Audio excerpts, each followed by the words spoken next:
The Brexiteer was so confident the government would have struck an Irish border deal with the EU by the June Council meeting that he bet Nando's on it with.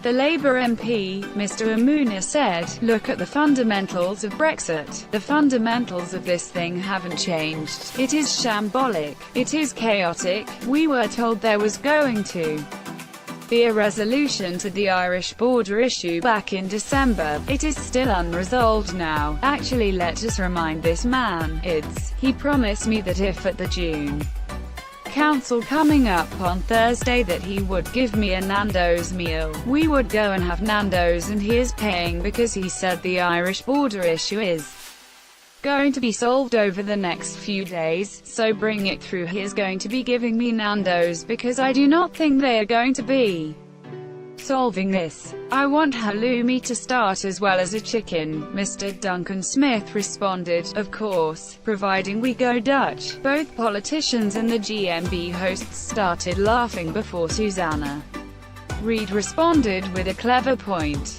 She said, "Once we get out of the EU, you are not allowed to go Dutch anymore." Previously speaking on Good Morning Britain, Mr Duncan Smith pledged the government would be united by the time of the EU summit towards the end of June.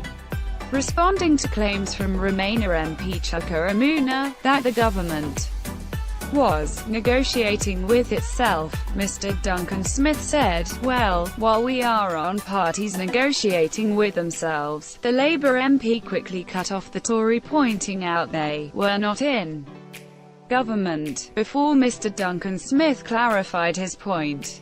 Mr Duncan Smith then made a bold pledge to the Labour MP if the cabinet was not agreed by the EU summit towards the end of June.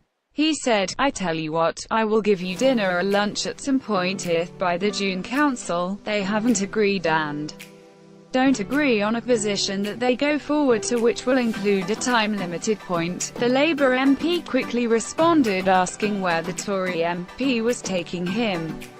He said, "So is this Nando's?" The pair joked before Mr Duncan Smith responded by saying, "Probably."